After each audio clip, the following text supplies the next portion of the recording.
Ladies and gentlemen, the internet is a fucking crazy place. I need some positive stuff because I fucked up today.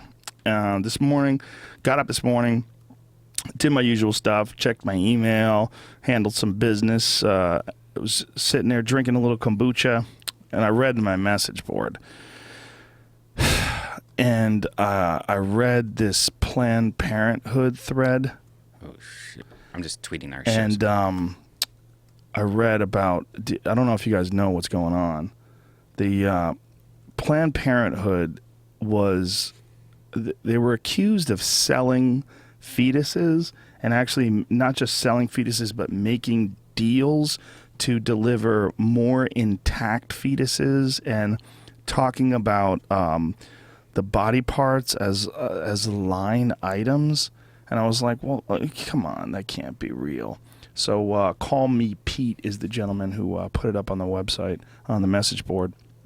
If you're having a problem joining that message board, by the way, we switched hosts, and there was just a giant fuck up along the way. And along the way, there was something around 13,000 spam accounts signed up that were just fake, like a bunch of numbers, like 6, 7, 8, 9, 10, 6, 7, 8, 9, 10, 11, 6, 7, 8, 9, 10, 11, 12, like that kind of shit, like a bunch of them. So we have to figure out a way to filter that stuff out. But we'll let people in soon. Anyway, the video, if you want to search for the video on YouTube, if you really want to watch it, it's Intact Fetuses, in quotes, just a matter of line items for Planned Parenthood. So I watch it, and the video is disturbing. First of all, it's disturbing the way this woman is talking about fetuses, and it's kind of creepy the way she's talking about there's buyers that want these specimens, and I guess they're for medical tests or for scientific tests. It's hard to sit through the whole thing, and then they get deep into the video, and that's where it gets really fucking disturbing, because the people that are buying ask if they can see some of the product or some of the samples, I think is the word they used.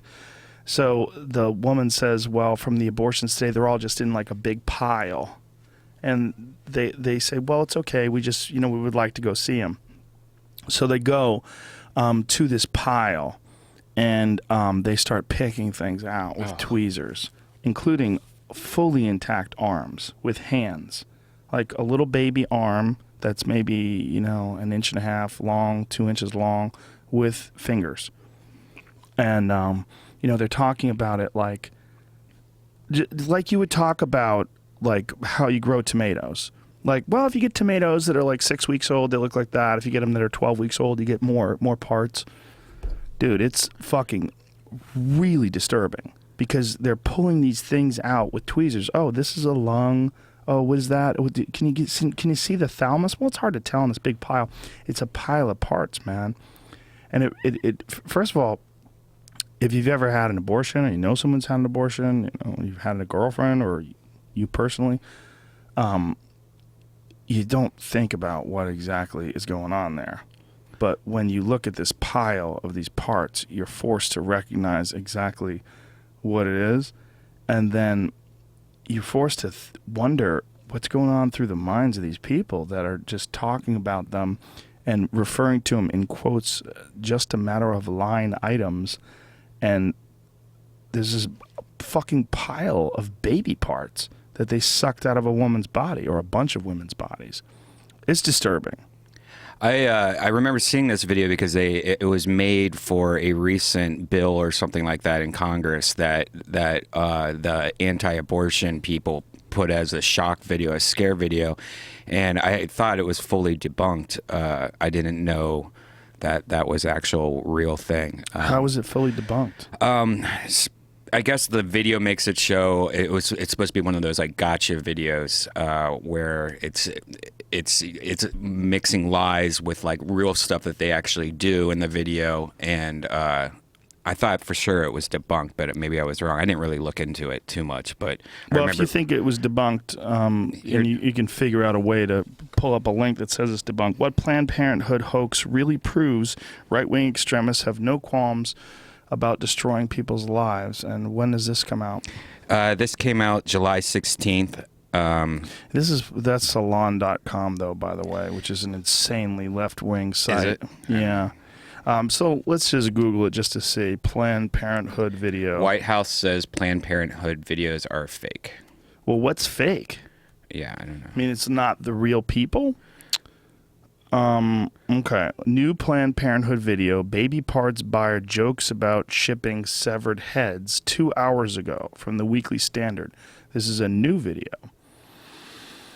The latest undercover Planned Parenthood video is an interview with Kate Dyer, CEO of an organization called STEM Express that buys aborted baby parts from Planned Parenthood and sells them to researchers.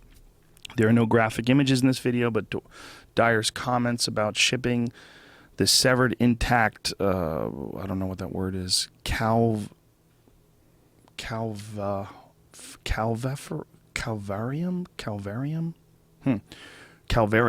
Calvarium, or skull of an aborted baby, are bone-chilling. STEM Express, they say, I know we get requests for neural tissue.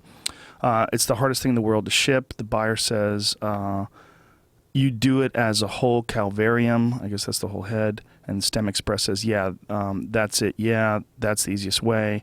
And I mean, we've actually had good success with that in the past. Buyer says, yeah, make sure the eyes are closed. And then STEM Express, loud laughter, tell the lab it's coming so they don't open the box and go, oh God, laughter. So yeah, whereas so many of the academic labs cannot fly like that, they're just not capable. Buyer says, why is that? I don't understand that. STEM Express says it's almost like they don't want to know where it comes from. I can see that, where they're like, in quotes, we need limbs, but no hands and feet need to be attached. We want to take it all off, like, in quotes, make it so that we don't know what it is. Okay.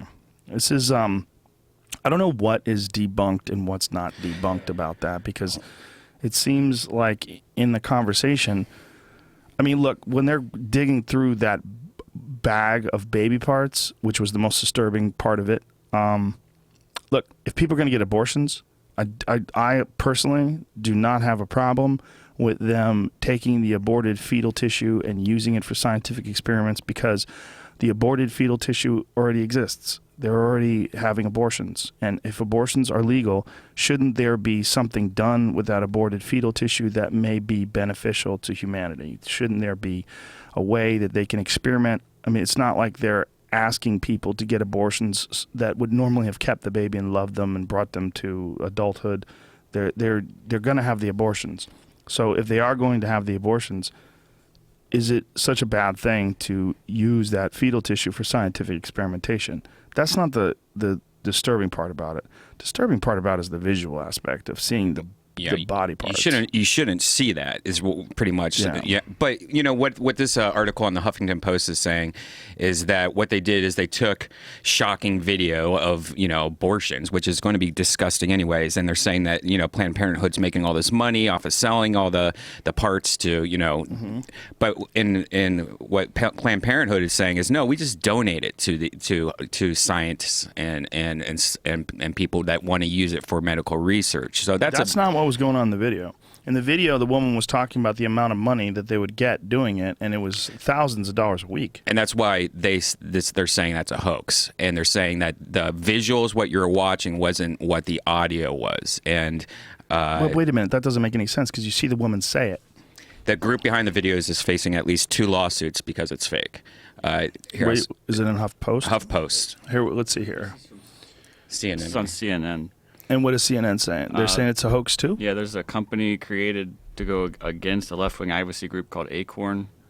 And throughout this article, it also says... But Acorn is the same company that they were accused of... People were trying to get funds for creating prostitutes or for pimping, remember? Remember that whole thing where there was a bunch of people that were trying to get funds? The first part here, it says there's a fake company set up called Biomax Procurement Services. Right, and that was the hoax. And then this is the hoaxer's website. It was a 30-month-long investigative journalism study by the Center of Medical Progress documenting how Planned Parenthood sells body parts for aborted babies. Right. That's not true. That's not apparently. right. It's Yeah, not that's true. fake. Yeah, this So they don't sell them. Yeah, it's flat out untrue. That's what this Okay. says. So, well, what was the woman in the thing when she was talking about body parts? It's What a this shock says they were, video. They were baiting them into conversations About other things? about selling stuff. It says that they really don't do that. They were just trying to get them to say it, kind of. And But they it got was, them to say but it. they did get him to say it. So what is the deal? She was talking about the bottom line, about how much money they could make and how much money she could add to the. So was she like a rogue lady for Planned Parenthood? That's what they're saying. And they're also saying that, like, I mean, this bill that was passing was going to cut off all funding to Planned Parenthood. So this was like a full-on attack trying to get rid of Planned Parenthood by anti-abortionists. Jamie, scroll back down, back where you were again. The details of the processes are enough to trouble anyone. Non-medical people don't talk about the price of requesting, removing, or shipping organs, pieces of flesh from place to place. Most of us would freak out if we listened to professionals in the local hospital, funeral home, or medical examiner's office discuss details about how a dying person's request to have their body parts donated for transplants or scientific research actually gets carried out. It turns out that the cadavers, livers, they don't walk themselves over to the local hospital or medical school for free. I just don't understand. The outrage was that, for a lot of folks, was that they were selling these baby parts, right? So that is or isn't true. That's not true. So why was that woman saying in the video? Because it's a big hoax video. That's why she has Yeah, to but you have two keep lawsuits. saying that, but without further explaining. It's How is it? Because the woman was actually saying those things. So what part is a hoax? Because you also said that that woman was kind of rogue.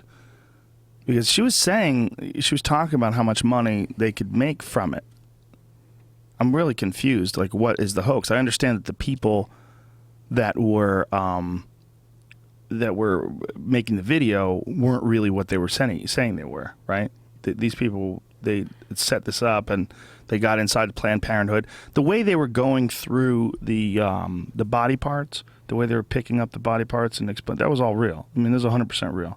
The way there's no way it wasn't unless they were rubber baby parts and they had actors. Is there a chance the audio you were hearing wasn't what? That's what they're saying. Didn't match up the video. You could see the people's faces. Okay. You could see them saying it. I mean, unless it was just fucking brilliantly done by terrorists. This says that if you plow through the transcripts, you won't see what they. I mean, this also could be talking about a separate video from what you just saw. Maybe. But These fucking things are so confusing. So there's a newly released video that just came out. That's literally 2 hours ago. Online, and this is the STEM Express CEO. I don't know, man. It's really one of those things. Abortion, it becomes one of those left or right issues where you're either a left-wing person, you support abortion, or you're a right-wing person, you think it's horrific. I support people's right to do whatever they want to do. I totally support people's right to have abortions, but at a certain point in time, like, when is an abortion completely fucked up? Like when you have a 9-month-old baby inside you and you decide to kill it before it comes out of your vagina. That's why it's illegal. Yeah, but at a certain point in time, that baby's still viable outside the womb, but you could still have an abortion. Yeah, what is it? I mean, they changed it so many times. I think is it like 6 weeks or no? It's something. It's not too crazy. It's Maybe not it's 6 weeks. It's No, like 2 or 3 months or something like that. I think it's the most. They were talking about 22-week-old. They were talking about like when you can like really pick out organs and when you could see them. That's fucking 4, 8, 12. I mean, think about it when you start going into, that's 6 months old. Mm-hmm. That's like, woo, that's a fucking baby. I would really like to know what the statistics is of what, if you're going to get an abortion, how long until you wait, because it seems like most people I know, once they find out they're pregnant, they're like, next day I'm getting an abortion. Well, that's because they had sex with you. Right. Like, but, kill it, I wonder how many people are like, like 3 months in, like, you know what? I think I don't want this baby. That's when it gets kind of creepy, in my opinion. Yeah, well, we all know people that are completely irresponsible, and if you give them a way to justify anything, and so they don't have to take responsibility for it, and just take it out of me. They don't want to think, they don't see it in front of them, they don't think of it as a baby. The question really becomes, should you be allowed to do that? And it's not my call. I don't know whose call it is. I don't know. I mean, some people think it's their call. Some people think that they should be blowing up abortion clinics and shooting doctors, and they decide that they're there to protect the children, and that gets pretty fucked up too. It also gets pretty hypocritical because those are the same kind of people that are supportive of war. Once your kid reaches 18, or if that kid's from another country, fuck them. It's just weird. But it was real weird looking at the unescapable reality of that video. So whatever's fake or real in the conversations that they're having, there's no denying at all those body parts, and that's where it gets really crazy. Well, we all knew that existed. When you get an abortion, what it usually is like a car wash, vacuum. It's a big tube, and it goes into like a humongous little pot or a tank or whatever. So if you're going to look in that tank at what you're going to see. You're not supposed to see it. Well, that's kind of part of the problem, right? Yeah. You're not supposed to see it. Yeah, I mean, if you look at anything like that, you're going to be like, "That's fucked up." And but that is the fucked up one, right? Because babies are helpless, and once they're alive, we want to take care of them. And here you got these people with tweezers picking up arms with little fingers attached to it. It's like, whoa! Whatever is in that video that's fake, that's not. That's terrifying. I don't know. I don't know what's. I'll Google debunked, and I'm sure there's a lot that tells you. But it's just left-wing sites are saying it's debunked. Right-wing sites are continuing to promote it. It gets really weird. Whew. What a bummer. What a bad way to start off a podcast. I know. Yeah, that's what I saw. That's how I started on my morning. That and Cecil the Lion's cousin, who killed a fucking safari guide. In the same place where Cecil the Lion got killed, this fucking guy was leading walking photographic safari tours. So the safari guide for the walking photographic safari tour got taken out by a lion. The lion was like, "What are you doing outside the Jeep, you dumb fuck?" and just jacked him. It's hilarious that people are that stupid that they think they can walk around where lions are walking around in this enormous park in Zimbabwe where lions are protected. Have you ever been to one of those safari tours where the animals come right up and the lions and the monkeys just jump on your car or anything like that? I've been to one of those wild animal parks in New Jersey that do that. It was real weird. It just feels goofy. Like you're in your car and there's monkeys jumping on your car and they'll break your windshield wipers. They do all kinds of fucked up shit to your car. I don't even know if that place is still open anymore. But it's odd. They would let you drive around in your car, and you'd be on this tour. And I mean, it's better, I guess, than the zoo, but it's got to be fucked up for the monkeys because it's like the same thing as looking at people through glass, except you're looking at people through glass that moves on rubber wheels. And you're just looking at these people that are free, and you're stuck in this enclosure, and they're driving into your house. They're on a road, but it was weird. It's like there's something fucked up about zoos. Just something really fucked up about zoos. All of them. Less fucked up for some animals, like my joke about giraffes. That giraffes seem to be pretty happy at the zoo. Like babies can feed them. It's true, man. My 3-year-old, when she was 3, rather, we brought her to the zoo and she was feeding giraffes with her hand, and there was no worry at all. Everybody's laughing and having a good time. No giraffe has ever fucked up a kid at the zoo for feeding it. It'd be really interesting to see if animals could talk and be like, "No, dude, you don't understand. I get to hang out here. People feed me. I don't have to do shit here." It might be the Cecil the Lion Killer costume is coming out, or it has come out, which is interesting that they would actually do that. It's actually a decapitated lion with a dentist outfit with blood all over the dentist outfit, and the guy that owns the company said that they've had so many requests for it. So that I guess that's a thing this Halloween. I'm not shocked. Cecil the Lion costume. Of course, that had to come out. Yeah, you knew that was coming out. I mean, who didn't see that coming? There it is, Cecil the Lion splattered all over. That guy's still in hiding, huh? Nobody's seen that dude. I think I heard just the other day he just opened up his business again. I'll check. No. Have you looked at his Yelp page? It's not good. I heard he was going to reopen up his business in September. That's kind of fucked up about Yelp because they're not even reviewing his business. They didn't go and get their teeth cleaned. Well, I hope, I haven't looked lately, but I hope Yelp stepped in because, I mean, yeah, it got where it was just dead lions in his like photos where his dentist office was just dead lions and they can put photos? Oh, like upload photos of food. Yeah. Stuff like that. This is my lion after I brought it to the dentist. Wow. So TMZ did a poll with almost 16,000 votes if that was funny or offensive about the Cecil the Lion costume, and 66% said that's offensive. You know why? Because there's 66% of people so fucking stupid they post on TMZ. Those people are apes. Yeah. Those are people too dumb for YouTube. Like, YouTube's like, you're too stupid for our comments. You got to go over to TMZ. You got to go post over there. What do you think? Finally, somebody wants my opinion. I think it's offensive. Cecil the Lion was my friend. He's a beautiful animal. Jimmy Kimmel cried. Jimmy Kimmel cried. I'm going to cry too. Jimmy Kimmel gave me the green light to cry.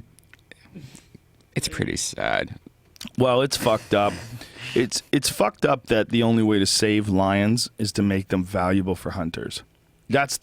Ultimately that's the most fucked up thing about it. You know, that these people, the idea that there's two types of hunting for conservation that kind of make sense to me. And like when you have to kill certain animals because they're killing other animals. Like if you have too many lions and you have to control the population, but that's not really the case.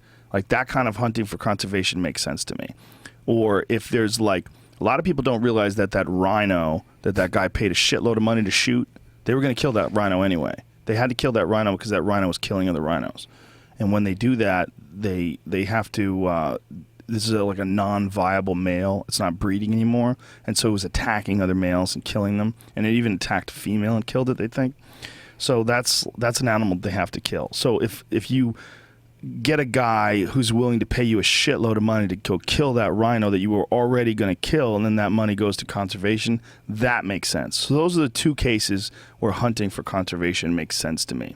Other than that, hunting for food is the only thing that makes sense to me. I don't get the idea of hunting like an animal just because you want to like add it to your collection. I think that's kind of fucked up. Unless the only time it makes sense is that it has to be killed. They don't have to kill those lions. There's not enough lions that they have to kill them. It's not like there's an overwhelming number of lions. Like they have to take them out because they're eating each other. Like bears in Alberta, like they got a real problem with bears in Alberta. They have too many of them, so that's why they let you kill 2 of them. They're like, please come up here and kill some fucking bears. And they have a real problem with wolves up there in BC. They don't even have a limit. You can kill as many wolves as you want in BC. They want you to kill them because they're fucking everywhere. They kill people's cows, and those are the times where hunting for conservation makes sense to me. But this lion thing, these are rich dudes that want to go over there and they want to fill their trophy rooms up. And that's a real natural reaction that people have that's gross. So just so everyone knows, I'm not on the side of killing lions or anything. Giraffes, anything, unless it's for food. You see, the thing about lions is, like, they kill that rhino, everybody ate that rhino. The villagers came and they fed hundreds of people with that rhino. Rhinos apparently taste good.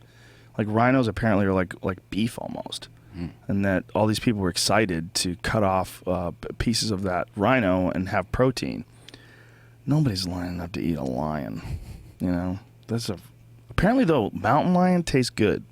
Mountain lion supposedly tastes just like pork, and it's apparently something that people have been eating since since the pioneers came to America. I never had it. It's supposedly good with like a blueberry sauce. They make like loin, like mountain lion loin. I would try it. I would definitely shoot a fucking mountain lion. Those cunts ate my dog, and I don't like them. I don't trust them. They're just running around in our woods, and there's no shortage of them either. Especially in California. California is so goofy. They don't have a mountain lion season in California because we don't have a Department of Fish and Game in California. We have a Department of Fish and Wildlife. It has a totally different like nomenclature attached to it. And because of that, like it's run by like wildlife lovers more than it's run by like hunting advisors. So like in every other state, they look at the game numbers, they look at the mountain lions, they look at like, and they try to manage it accordingly. And they also try to manage it because you get a lot of money from hunting tags. In California, they're less concerned with that. And because of that, they lose out on a lot of money on hunting tags because they'll have less hunters because they literally have less deer. And the reason why they have less deer is because they have more mountain lions. It's a real controversial thing with hunting in California as opposed to with every other state. It's interesting. It's all interesting stuff. It's like what people decide and not decide that you can eat because there's or what you can kill. Because in these places where they have these hunting laws, you can just drive down the street, like California, drive down any street, and you're just going to pass by Jack in the Box and Burger King and chicken places, and they're filled. Yeah, California finally has wolves. Yay. Gray wolves. Pack of wolves. Fantastic. Wait. This is going to be a fucking disaster. Did we put them there, or did they just kind of... Well, we put them in Idaho. We put them in a lot of other states, and they're making their way down to California now. And what's the purpose of having wolves to kill because what? People are assholes. They forget. There was a story that I tweeted the other day about... famous strong men throughout history, famous athletes throughout history, and one of them was a guy who tried to split these two trees, and he got stuck in between the two trees, and he got eaten by wolves. Oh my God! This is like in the the BC days, but I mean we've talked about this numerous times on the podcast. How many people throughout history have been eaten by wolves? That was a huge issue until people started killing the fuck out of wolves. And that's why we look at wolves now like they're our dogs. We look at them like they're pets. They were never pets before. They were always these terrifying animals that killed human beings. That's why they were always a part of folklore. That's why they were always a part of stories like the Little Red Riding Hood story or Goldilocks. I mean, there's always the Three Pigs. There was always stories of the big bad wolf because wolves were something that everybody was really scared of. The wolves in Paris story from the 1400s. Wolves killed, I think it was something like 40 people in Paris, France in the 1400s before they fucking rallied together and killed these goddamn things. And during World War I, the Russians and the Germans literally stopped shooting each other. They had a ceasefire so they could kill wolves. Because there were so many people getting killed by wolves, these soldiers would be on patrol and they would never find them. They're like, what the fuck? And they'd go and they'd find like a foot that was still stuck in a boot. Yeah, and their bodies would be eaten. Wolves would they were getting these super packs of wolves, of 100 wolves together, and they would just kill people. That's always been the case. Just we eradicated them from our lives and we no longer have a threat of the wolves. But now they implanted them. They took them from Canada where they have a real problem with them. Where, like I said, in BC, you can kill as many wolves as you want. You can go to BC right now and you can kill 50 wolves today. If you could find 50 wolves, you can kill them all, and they want you to because they're hard to kill. They're hard to find. They're smart as shit. They work together in packs, and they decimate moose populations. They decimate elk, deer, cows, whatever the fuck they get a hold of. They'll eat your dog. They'll eat everything they get a hold of, and that's what they do. They run around and they eat things. So I'm sure goofy liberal conservationists decided to take these wolves and bring them from northern Canada and these big ass fucking gray wolves and bring them down to America. Here's a picture that Jamie just pulled out. Yeah. Wolf attack. Scroll down so I can read that again. Sorry. Wolf attack leads to state of emergency in Russia's Siberia region. It was 2 years ago. There was 400 wolves in a super pack roaming around. Jesus. Fucking up people. The governor of Russia's largest region has declared a state of emergency after a surge of wolf attacks. Fuck wolves, man. People are just so goofy. We have this beautiful thing that we've created. We've created an amazing thing in cities. You know, you go to the grocery store, you get your food, you walk down the street, you hold hands with your kids. No one's looking over their shoulder for bears. And because of that, we have this real detachment from the rest of the natural world that is outside of our cities. And we live our whole lives in these cities, and our perspective of animals is completely shaped by these cities. But these animals out there don't give a fuck about you. They don't give a fuck about your city. They exist to eat and kill things. They don't have language. They don't have culture. They don't care about you. And all our ideas about them are all from The Lion King and some fucking goofy-ass cartoons and movies, the anthropomorphized versions of these animals. It's really ridiculous. And that's where all this Cecil the Lion King shit comes from. Cecil the Lion King. Cecil the Lion King. That's where all this Cecil outrage comes from. Meanwhile, Justin Wren, who was on the podcast yesterday, told us that 5,000 children under the age of 5 die every day in Africa from bad water. Every day, 5,000 human babies die because they don't have water. And we're worried about a lion that, by the way, killed who knows how many other lion babies, because that's what they do. When you see a male lion and he is successful and he runs a pride, run fucking T, that lion has been killing baby male lions, because that's what they do. When the babies are born and it's not theirs, they just fucking slaughter them. They slaughter them. When they go into a new kingdom and they take over and they fuck some females and she's got males, little male babies, they fucking slaughter them. They chase them down and they kill them. I put a video up of it on Twitter. People went crazy. They went nuts. Call me an asshole for putting up a video of nature. It's nature. This is what happens. So these people that are happy now, we finally have wolves in California. It's amazing. One day you'll be walking with your little Cocker Spaniel, and a wolf's going to come along and eat you and the Cocker Spaniel.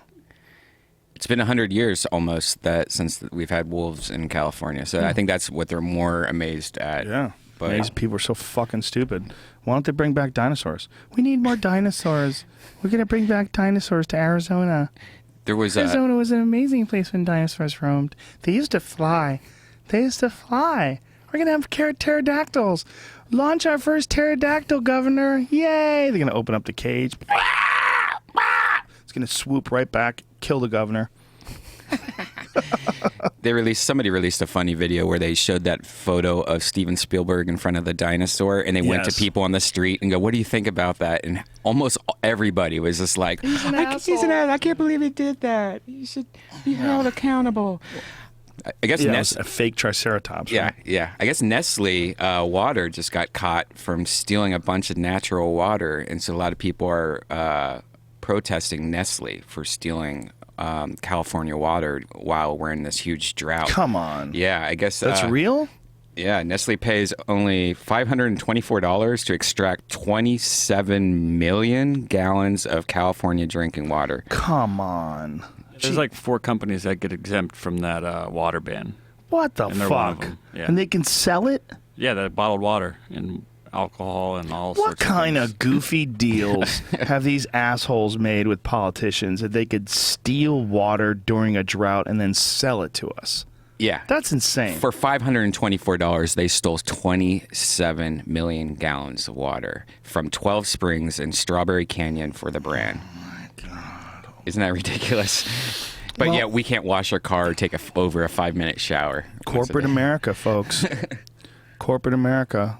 You know, corporations are beautiful in a lot of ways. I mean, that's why we have these microphones. It's why we have these laptops. It's why we have cell phones. It's all corporations that created them. But corporations, they're all about infinite growth. They constantly want to make more money. Every year they're supposed to make more money.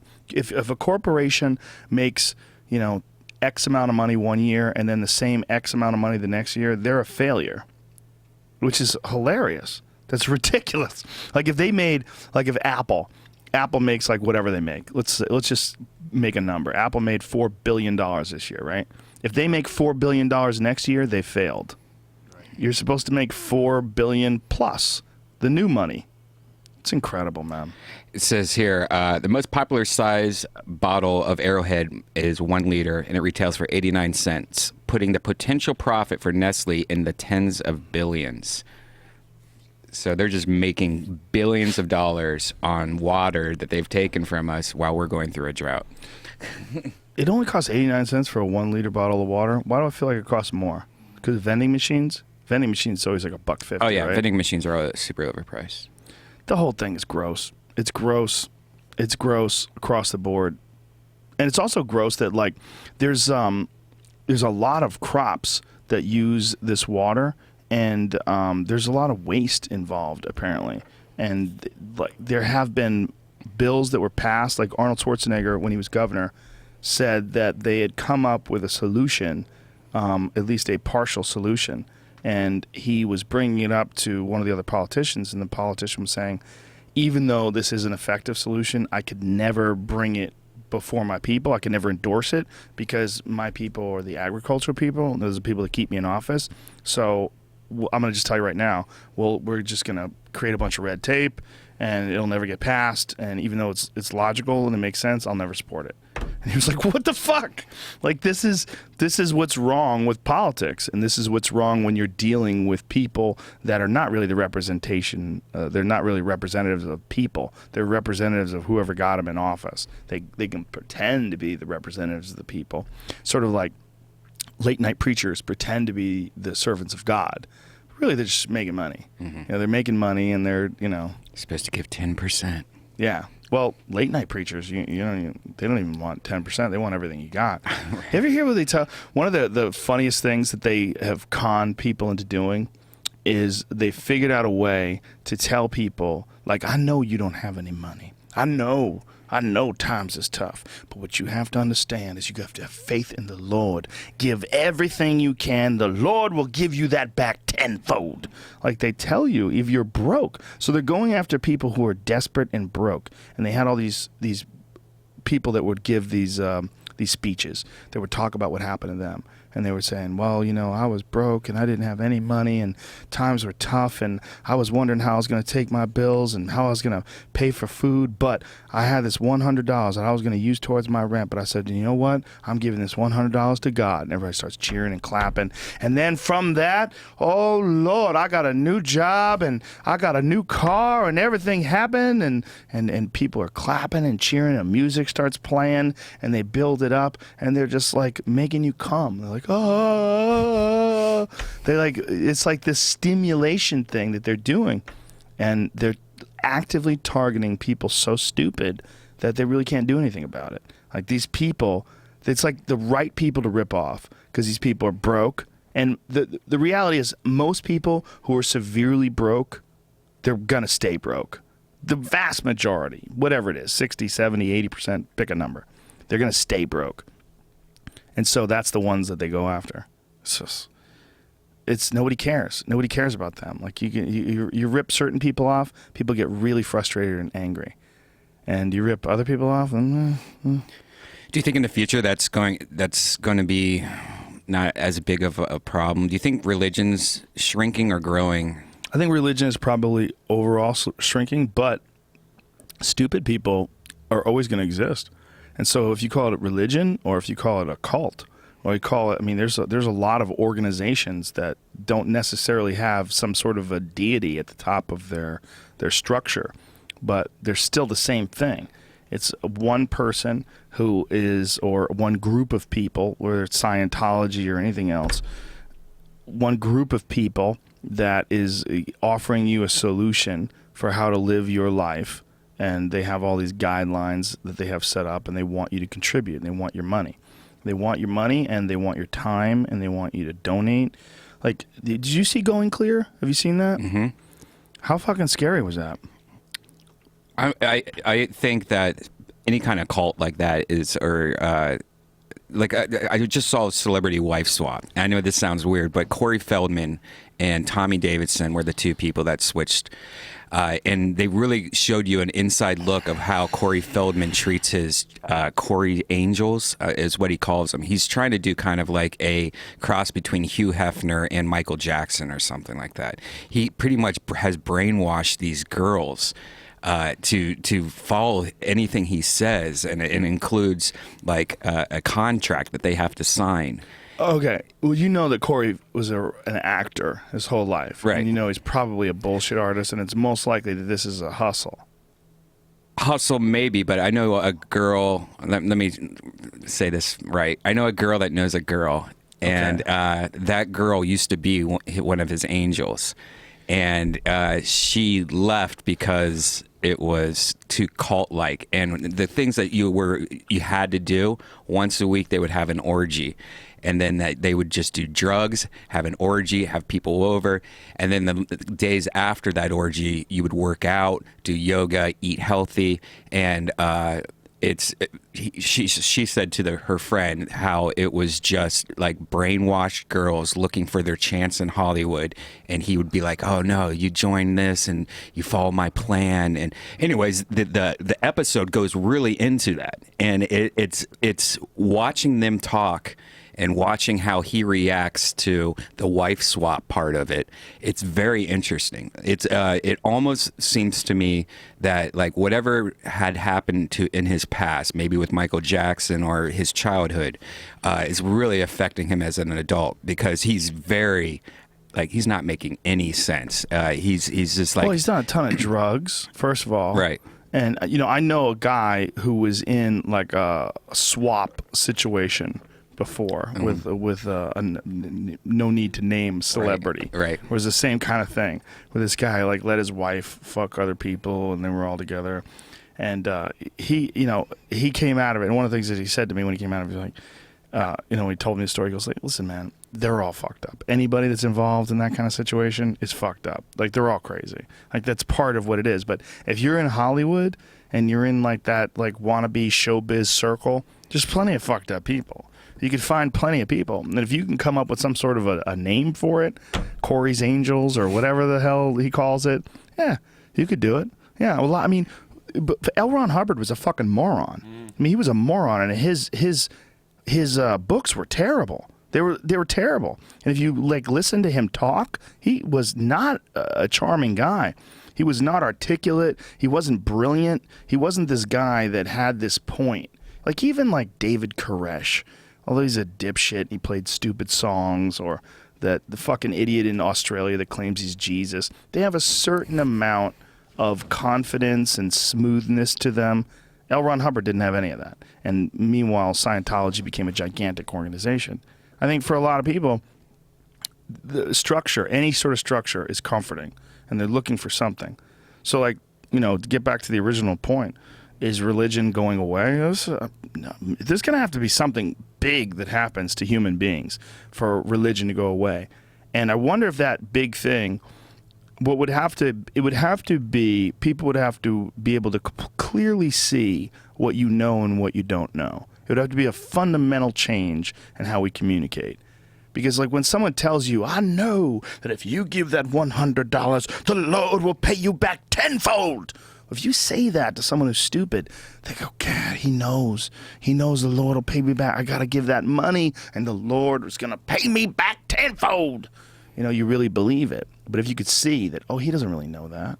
If there was like a light bulb that went over a person's head when they were telling the truth, or you could look in their eyes and you could see the numbers. Like there was actual, like a turkey tester. You ever, gobble, gobble, gobble. You ever see those? Temperature gauge? Yeah, those things that pops out. They use those anymore. Yeah. They probably like leak fucking chemicals. You're probably not supposed to have plastic inside a turkey that you're cooking. But like something along those lines, like a temperature gauge or a number or something where you could see whether or not someone's being honest, whether they really know what they're saying or whether or not they're bullshitting. Yeah. What's interesting about this Corey Feldman thing? You're stuck on that shit. If you watch it, you'll be as. No. I mean, I went frantic on it. I'm not going to watch it. Can we watch a little clip of just him introducing you his angels? We're going to get kicked off of YouTube for your fucking Corey Feldman obsession. Okay. Or would we? Probably. Yeah. Well, we can watch it over there, right? Can we watch it over there and not really watch it? We can watch it, but we can't.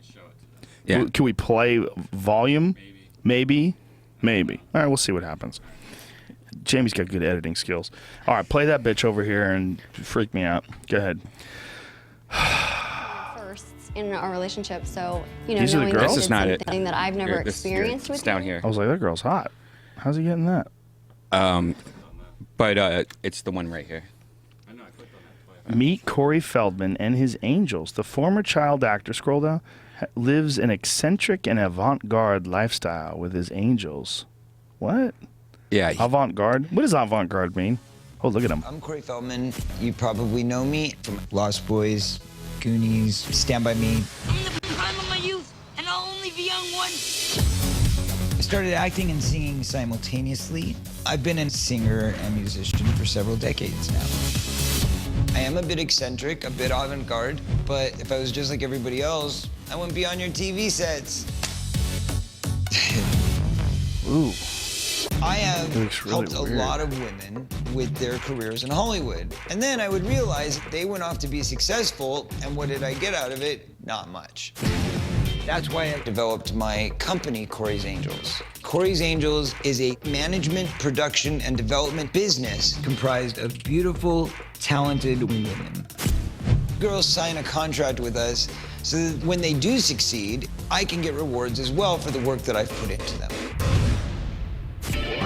When the girls become angels, they move into my house. I and see why they you're literally obsessed become now. all of our extended family. You fuck, I'm Lynn, you dragged me professional in. actress, model, and I'm one of Corey's Angels. I am Caitlin, and I am an aspiring actress, professional model, and Corey's Angel in Training. I'm Courtney. I'm a DJ, and I'm Corey's Mangel. Hello, hello. Also, I'm his girlfriend. Corey has changed my life in so many ways. He uses his own connections to help me be successful. Oh, I love you. He's sexy and gorgeous, and I love him. Okay. Thanks. Is this a polyamorous relationship? As far as what happens behind closed doors, it stays behind closed doors. Exactly.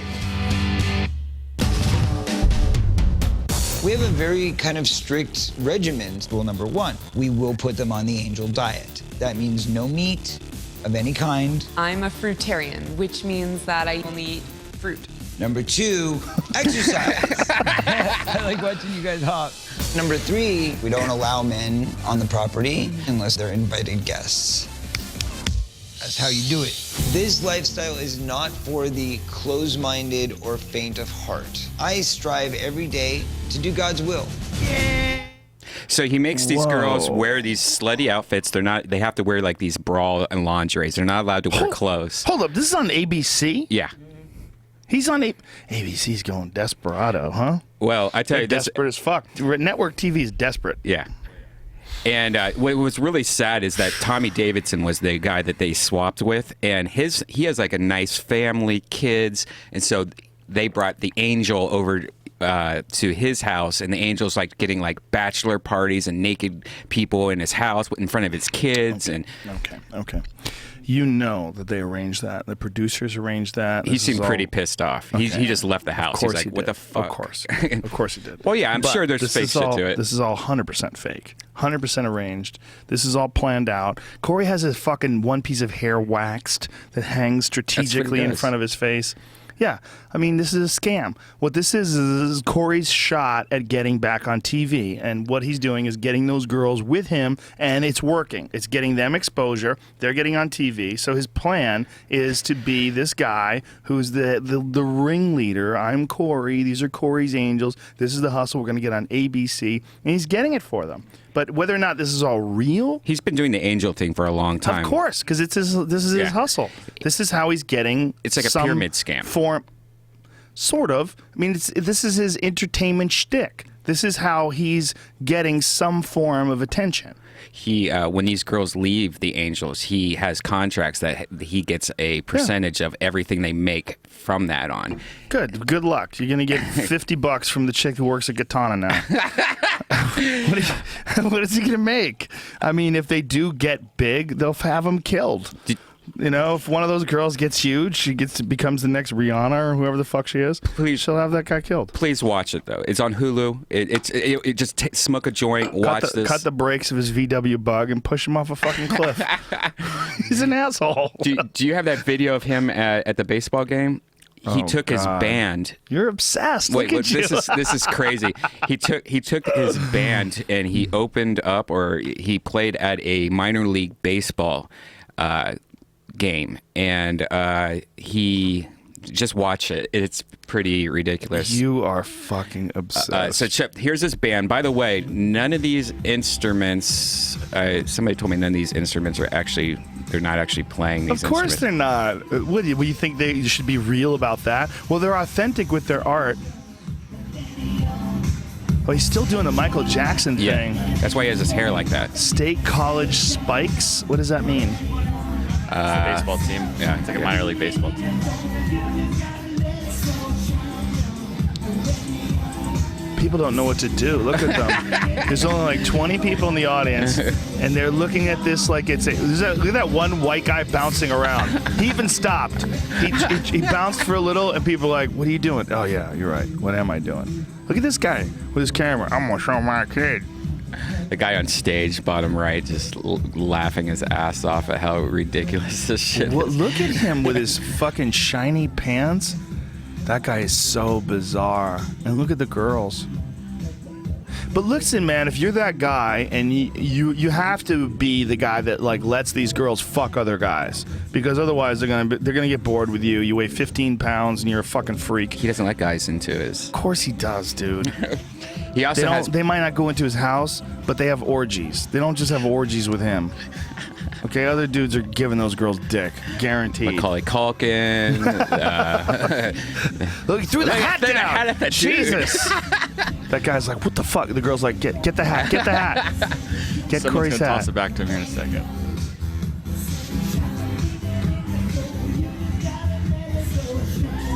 Oh my God. What is this song? He's trying to be Michael Jackson. Well, he's like a combination of Michael Jackson and, Charlie something Sheen. else. Charlie Sheen.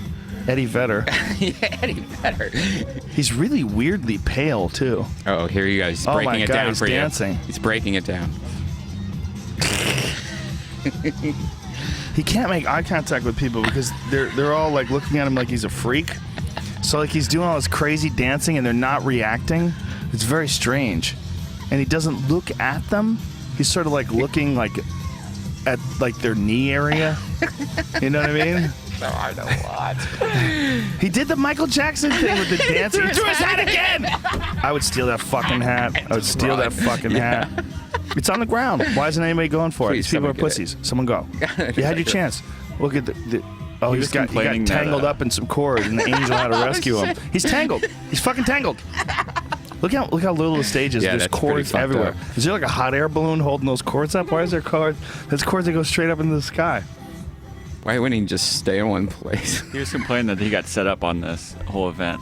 That, Set up. Yeah, that someone fucked him. That's why he. Whoa, That's what why is it that? was so bad. What do you mean, how could someone set him up? He's dancing They're saying because that there's no one there. Yeah, well, it was after a baseball game. It was unprofessional and yada yada yada. Oh my God, he's an idiot. he lost his Special Poor Olympics bastard. gig because of this video. What? He was supposed to play a Special Olympics Come on. gig, and he lost it after this video, supposedly, and he's upset about it. The Special Olympics. Yeah. Can you imagine if he got booed by retarded people? What is this shit? I shouldn't say retarded because they have Down syndrome. Transtarded? There's something wrong with them. Retarded is not a real word. That's why I resent the fact that you're not supposed to use retarded for people that are idiots. And then I went and used it for people that have like, legitimate issues. That's he might be retarded. There's something wrong.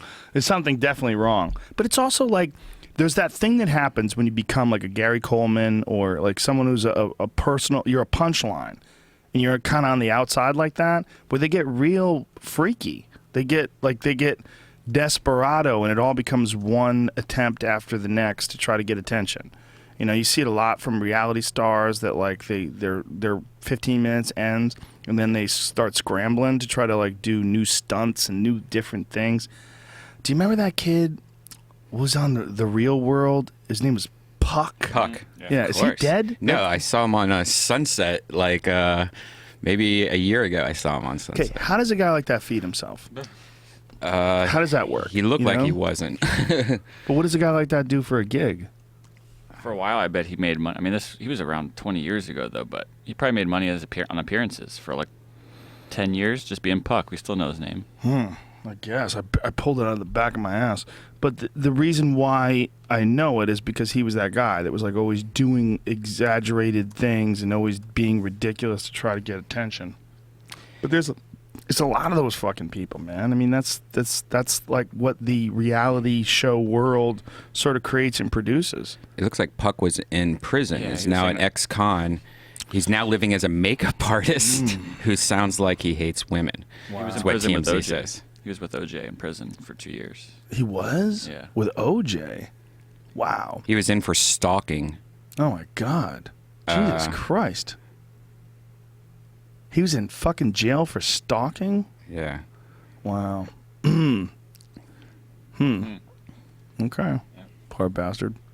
But you know what I mean? That's my point, is that these people that become like a punchline, they get to that. And also, the other thing is, being a guy like Corey Feldman, I don't know him. Sure, he's a fine fella. Never met him? Never met him. Sure, he's a fine fella. I don't know. It doesn't seem like a mean person. He's not a hateful person. But this is where I think it's fucked. That guy became famous when he was a little kid. And I think when you become famous when you're a little kid, your odds of developing as an adult, like a guy that we can hang out with and talk to, just a normal, balanced person, they're almost fucking none. Like, I've only met a couple of people that I know were famous when they were young that I could hang out with and talk to. Like Ricky Schroeder, he's one of them. Ricky's pretty goddamn normal for someone who has grown up like in the public eye, but he has been kind of out of the public eye for a long time, and he's got a family. He's very close to his family. He's got a lot of interests. He makes documentaries. He hunts. Ricky's a different sort of cat. So he's like one of the few that like was famous when he was young that I could hang out with, no problem. Yeah, wouldn't you want to asterisk that maybe with like famous when young and still trying to be famous the whole time? Because some Yes. people want to get out and they make it, or they get out for a long time and they can come back. That's a good point. That's a very good point. Like Jodie Foster was famous when she was young. She was in Taxi Driver, and she's famous now, and she seems pretty fucking fine. Seems fine. What do you got there, Brian? More Corey Feldman? You're fucking We got some more news obsessed. on Corey Feldman. 2 years ago, Corey Feldman told cops he was molested and named his abusers, but they did nothing because they were too focused on the Michael Jackson investigation, which seems suspect right there. That What does that mean? Meaning they He were... was abused by someone other than Michael Jackson? Yeah, which he said that he writes the relationship with Jackson was the healthiest in his life and that he never abused him, which, whatever. But he said he was molested, and he told the cops who molested him, and they did nothing. Well, why would he say that and not just say who molested him? Exactly. And then he spiraled into drug abuse, having regular coke-off challenges with friends and doing heroin. Have you ever been in a coke-off? A coke-off? No. Do you think you could win? No. What's your tolerance like? I'm not into... Like, I know people that can just sit there and do coke all day long and just... whatever. I'll have like one line and be like, okay, I'm good. Gotta calm down now. Gotta calm, Yeah, so well, that's because you drink so much coffee. Yeah, exactly. You go there already elevated. Trenta right now. A Trenta has got to be unhealthy for you. 2 shots in there too. An You know what's extra 2 worse? shots? Yeah, you know what's worse is getting a Trenta of cold brew, which is 10 times more powerful than regular coffee. Well, it's if not 10 more. times, but it is more powerful. Starbucks says it's 10 times. Do they? Yeah, we should look at that. What is the new cold brew? Dude, that could caffeine kill you. brew If it was really 10 times more powerful than regular coffee, that'd literally be like that. Have you ever seen that caffeine powder that they sell? Yeah. Kids have taken like tablespoons of caffeine powder and died. Like it has absolutely killed people. And I would think that if cold brew was really 10 times stronger than a regular coffee, because we have those nitro cold brews. I had cold brew today. This caveman coffee. This shit right here, this stuff is goddamn delicious. Cold brew concentrate. You take this, you put a third of this in a glass, and then the 2/3 water. It's delicious, and it's awesome. It's strong as shit, but it's not 10 times stronger. So a 16-ounce Starbucks cold brew coffee, a 16-ounce, which is, I guess, they're small. Right. It's 200 milligrams. I don't think that's the small. I think that's the grande. 16? 200 milligrams, I think that's standard. Standard cold brew, that's 16 ounces. I think 200 is around what it normally is. What's cold Starbucks? What makes you say it's 10 times stronger? Because that's what they told me at Starbucks. Oh, that's just some asshole behind the counter. Starbucks He's trying to sell you a script. coffee. Dude, it's caffeine. 10 times stronger. It was brewed on an island where they make dinosaurs. Read my script. A 16-ounce iced coffee has... let's see, where's that at? It's not 10 times. I mean, if it's slightly more powerful, I'd be surprised. But, Starbucks is pretty strong anyway. Starbucks is way stronger than most coffee. They put more coffee in the more grinds in the thing when they brew it up. But the shit that we serve here, This is pretty strong. Jamie makes it pretty goddamn thick. So iced coffee is. Did you see Floyd Mayweather's new car? He has a new car? Oh yeah. What's he got? I don't even Koenigsegg. Oh, Koenigsegg. Yeah. CCXR. Yeah, I've seen those things. 6.7 million. It says. What? Yeah. Come on, those things don't cost $6.7 million. Most things I was seeing was 4.7. This article right here says 6.7. One of two. Damn. It's a nice ride. He drove it down to Fat Burger on the Strip 2 nights ago. Yeah. And such a crowd came that he had to get a flatbed to take it home because he didn't want to drive it. Why? I don't know. The article said he was too scared to drive it home through the crowd. Through the crowd Like because he the didn't people want to like, fuck it up. that doesn't make any sense. Yeah. Yeah, it's not 10 times. It's 40 milligrams more. But Yeah. still, it's more. That's some guy. 10 times Yeah, more why Redban. would they tell me that? Put me on dysentery. I'll pretend that I'm a girl. Come on, Redban. It's 10 times more. I hate when people do that. I was posting all day on TMZ, and then I came over here to work at Starbucks, and I want you to have me on your show. Have me on your show, man. That's Come on, stupid. Redban. Have me on your show. No, what's stupid is that you believe the guy worked at Starbucks. Well, That's 10 what's times stupid. seems pretty high, and I This- thought that doesn't seem right. I But saw this today. Did you see this today? Yeah. A kid fell and Rips it. accidentally punched through a $1.5 million painting. Yeah. Play that. Play that because it's hilarious. First of all, how fucking stupid are they where you could just have this thing right in front of people? Like, watch this. Kid slips. Oh. Holding his drink and punched through a $1.5 million fucking painting. And then this lady comes over. Oh, what? Get out of here. Whew. Yeah. How is that just hanging up right there? Why don't they have it encased in glass? By the way, I went to the L.A. County Museum of Art I'm sorry. the other day. Thank you. It's one of the worst pieces of shit you'll ever Oh go my to. God. It is like a fucking scene in a movie where you mock pretentious modern art. Yep. Dude, I'm going to show you some pictures, and these are real fucking pictures. Did you see the painting that was just a white painting that had nothing on it, or the room where there's nothing in it except a chair? Yes, I did. Even better, I saw the box. Did you see the box? Which they're trying to say is a work of art. It is a fucking plexiglass box. Yeah. This is it. It's roped off. Can you see it? Can you focus in on that? Just because people can see how fucking stupid this is. And there's some sort of pretentious explanation for why this box is significant. All it is a fucking plexiglass box. Yeah. Like if you had it in your house, it might make a cool coffee table, I guess. Like, oh, that's a cool coffee table. Where'd you get it? It's a priceless piece of art from the LACMA, from LA County Museum of Art. That place is dog shit. It is one of the worst fucking museums I've ever been to in my life. I agree. I've gone on rants about this in the past because I love art museums. Columbus Art Museum in Columbus, Ohio is a great museum. Even the Huntington Library, which is here in Pasadena, I believe, is one of the best art museums I've ever been to. This one, though, I mean, literally, it was a joke. I was so pissed off after going to it of how many rooms. You'd just walk into a room and there would just be like a shoe, and you're just like, wait, that's it? Well, I went with my kids because I thought it would be fun. Take the kids to the art museum. My kids love art. Like, they could see some cool paintings and shit. And I knew we were fucked when we first got there because we walked into this room and it looks like there's these curvy walls. And I felt like, well, you go inside the curvy walls, there's probably some cool paintings. No, the curvy walls were the fucking art. And I went, no, we're fucked. It's one of these places.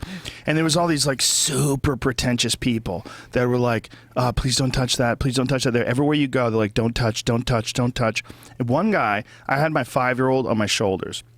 She likes climbing on top of me. She climbs on me all the time. So she's sitting on my shoulder, and he's like, sir, can you please take your daughter off your shoulder? It's a safety risk. I'm like, it's a safety risk? For who? For her? I'm like, I'm not going to drop her. Are you out of your fucking mind? It's a safety risk?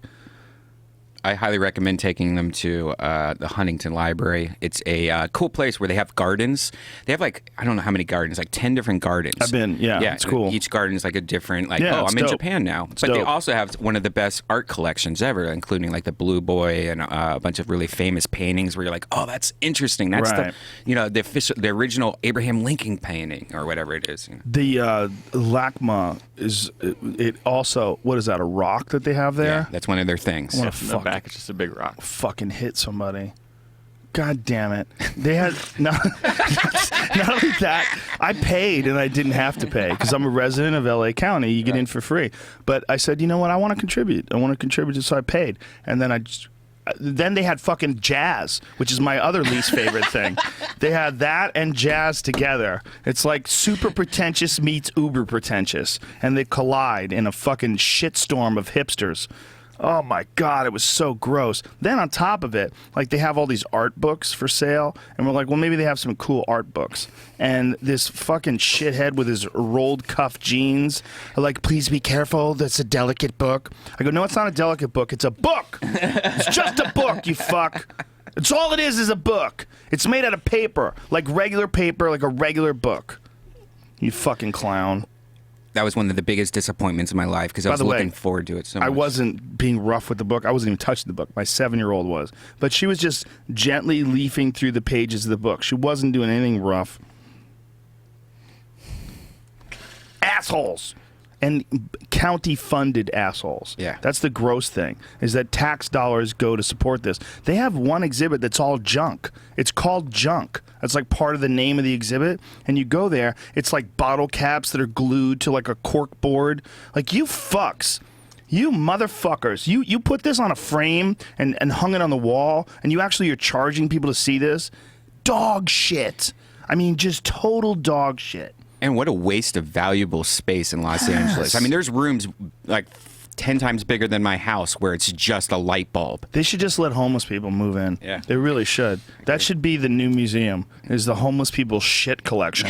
Just let them shit all over the ground and you spray plastic on it to seal it and keep it in place forever. Yeah. Like the homeless people turd pile. That would be like more interesting than anything they had there. If you like let homeless people shit, you can come in and shit, but you have to shit in this one spot, and you go under the ropes. That's it. That's the fucking. That's that fucking thing, man. God damn it, that makes me angry. This wall, this curvy wall, which is kind of cool. You know, if it was like in your house, I'd be like, ooh, you have cool walls. But to say that that's a piece of sculpture, the fuck it is. Fuck you. How about that other one in the upper right-hand corner, like the sticks? See the sticks? They have like a half of a fucking side of a barn. Oh, look at us. We're crazy. We're crazy. Look at the one below it that's like a half of a house. Oh, look. It's like, this is what a house would look like if it was here. You fucking assholes. Yeah. I'm so angry. I was angry, though. You know why I was angry? Because I was going to take I was trying to figure out which way to go. Should we go to the Museum of Art, or should we go to the Museum of Natural History? So we see dinosaurs and cool shit from the past, or should we see art? And we went with art. Huge mistake. Huge mistake. Don't go again. Massive area. And not only that, this area is near one of the most important natural areas in Los Angeles, which is the La Brea Tar Pits. Mm-hmm. See if you find the junk collection, because if you want to fucking scoop your eyes out with spoons, it's fucking junk collection. Oh, God. God damn it, it makes me angry. It was so gross. So gross and stupid. But, like, this is... See that one over there? Scroll down. The one with the feathers and the black right to the right of your cursor? This is the tar and feather. This is the tar and feather piece. This represents tar and feathers. No, it doesn't. It's just feathers that you glued to a board and you're making people look at it. You don't think people know what the fuck tar and feathers was? Like, what are you trying to say? What are you trying to say with your shitty piece of art? It's just like a kid's science fair. You know what I mean? Like when they have to do like a construction board thing. Like Yoko Ono is somehow responsible for this museum. Well, Yoko Ono had an exhibit that I went to see once in Boston, and one of the exhibits was a block of wood with nails in it, and next to that was a box of nails and a hammer. And they asked Yoko Ono, and they said, like, well, what is this about? And she said, I want people to contribute. They be enthusiastic about the art, so they contribute. So she encouraged people to pick up a nail. That's it. And hammer the fucking nail into that block of wood. And I'm like, if you want people to be enthusiastic, take the nails and put them in your forehead. Just put them right in your forehead and let people whack those. You'll have a line around the block. People will sign up months in advance. Look at her art. What does that say? Incredible what? So what? Yoko Ono's incredible what? Video. They better be joking. They better be joking. Come on, HuffPost. Reaffirms that she's the queen of everything. Is that really what it says? Oh my God. Yoko Ono's incredible new video reaffirms she's the queen of everything. No, she's the queen of tricking John Lennon into being with her. Oh my God. Yoko Ono, Plastic Ono Band. And she's like dancing and screaming. And you want to hear it? Because it's amazing.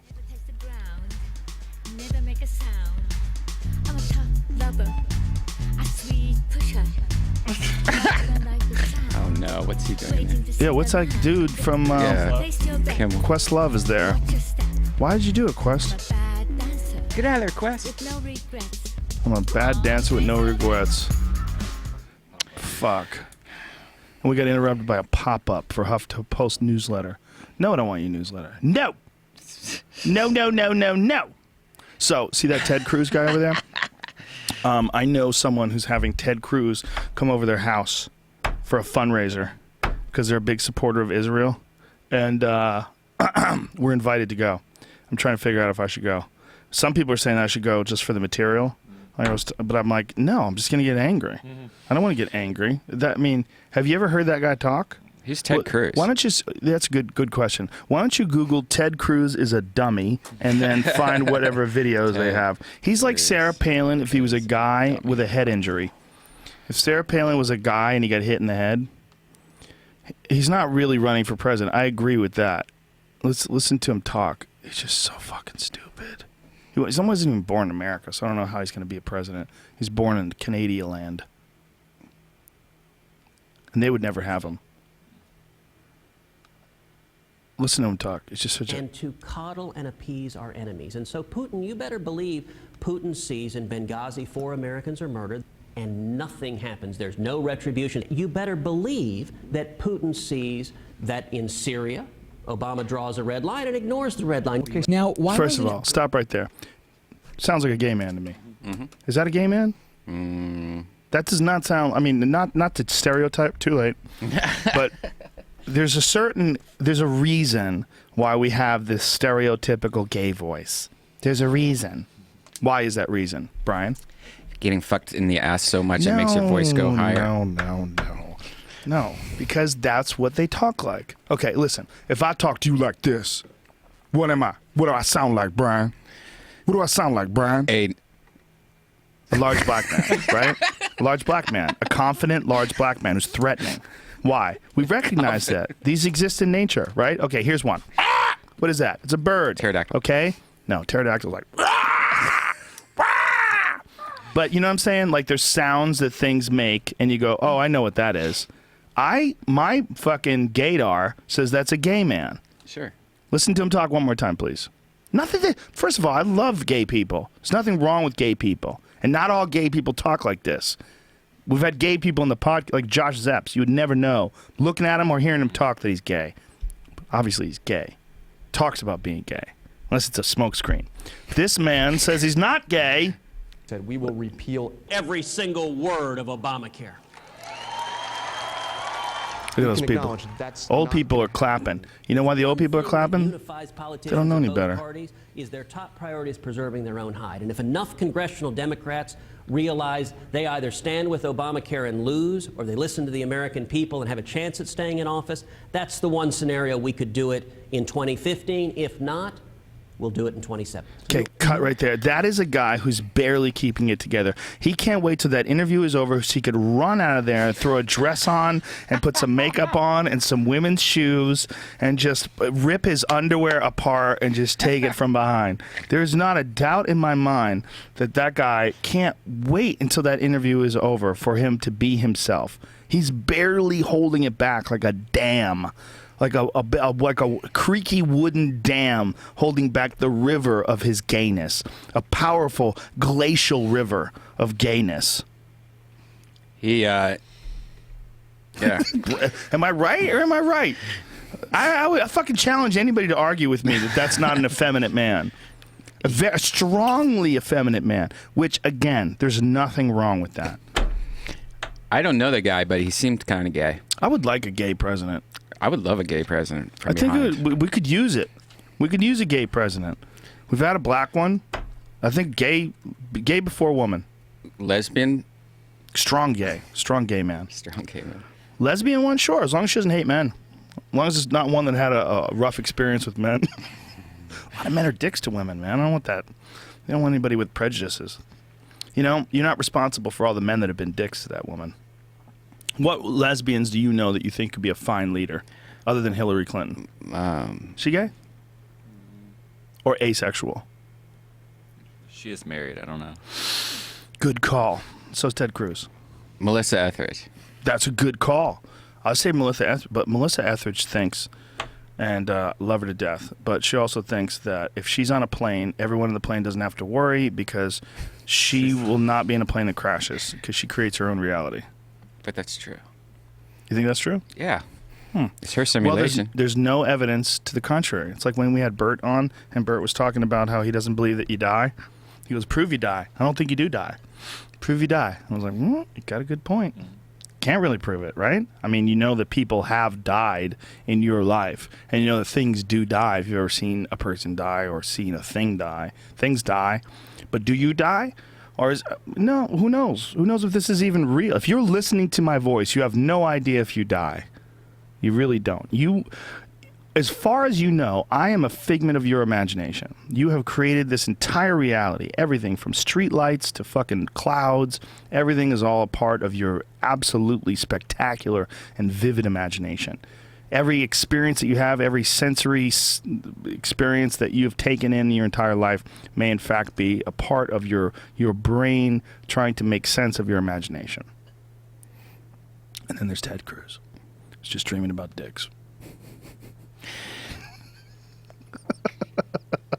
I believe it. I think we are all programmed. I still believe it. Well, you believe in simulation theory, right? I believe that we are all a program in the future. And, you know, I was thinking Why how is your weird... program so weird then?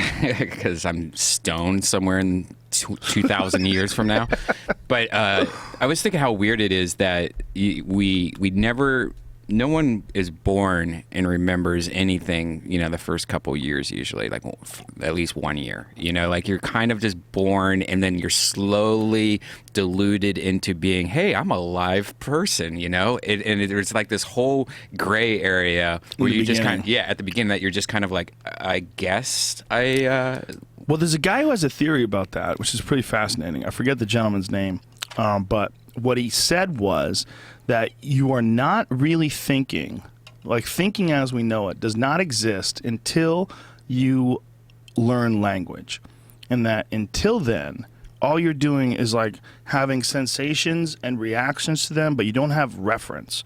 You know when your mom is there because your mom gives you love. You remember she gave you love. So you look forward to, you cry to get her, and then she's in there and you're like, the love is coming. But you don't have an internal dialogue. You don't know that, like, oh, here comes my mom. Give up the tit, bitch. Come on, I'm going to suck on some tit and get me some milk. That's why it's funny when you have a meme with, like, a kid thinking, because you know the kids don't really think like that, or kids' words. The idea is that once we develop a language, then we can put things into context. And then we have words for all these things like chair, floor, door, light.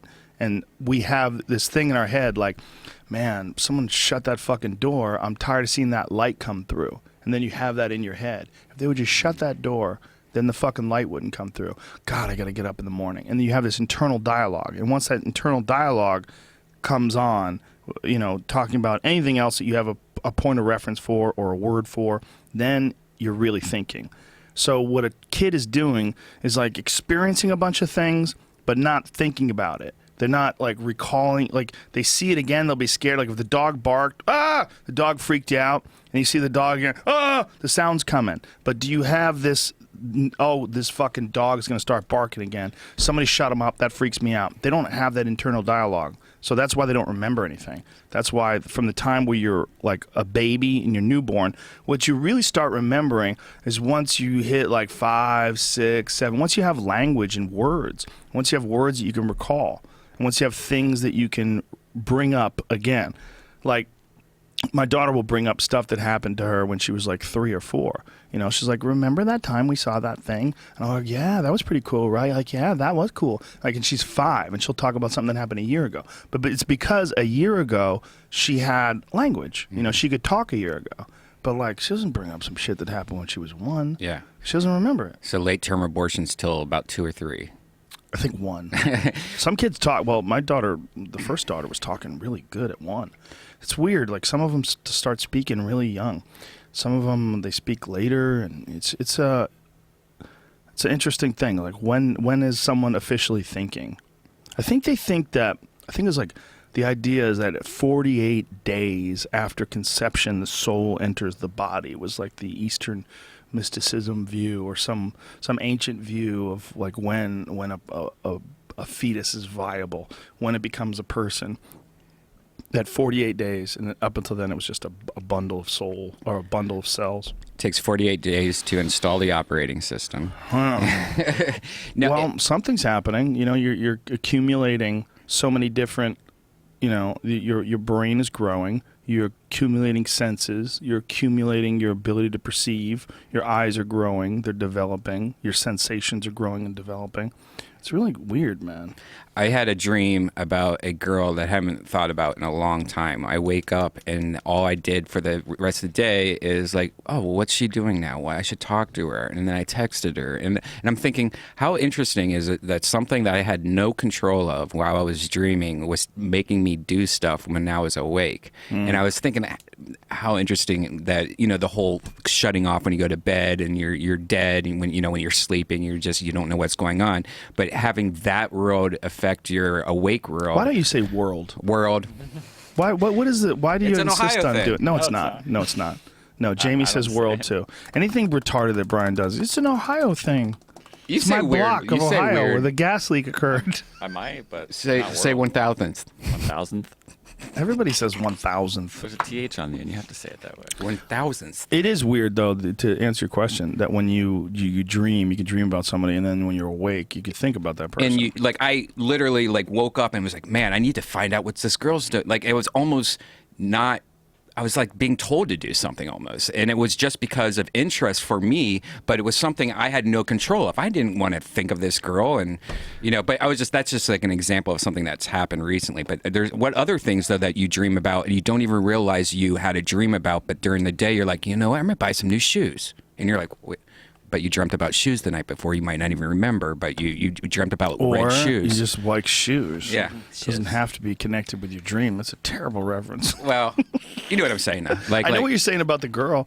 That is weird, that people, they get contained in your memories. And sometimes they get contained incorrectly. Like, why is it about, like, exes? Generally, a lot of times people, like, especially if you had a good time with that person, you only remember the good times.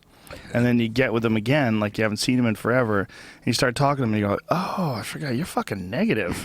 And they're like still negative, and they're still like bitching about everything and complaining and always looking at the downside of things. That's something that, for whatever reason, absence makes the heart grow fonder. We eliminate those poor memories and only want to think about the good stuff. Except when there's police involved. I just remember that. Yeah, well, you have been in scenarios that have been quite a bit more extreme than myself. You ever heard of the Mandela effect? Mandela, like Nelson Mandela? No, what is that? It's a theory that... it's Mandela, by the way. Nelson Mandela? Mandela. Yeah. When a large group of people have a vivid memory that's all the same, but it's false.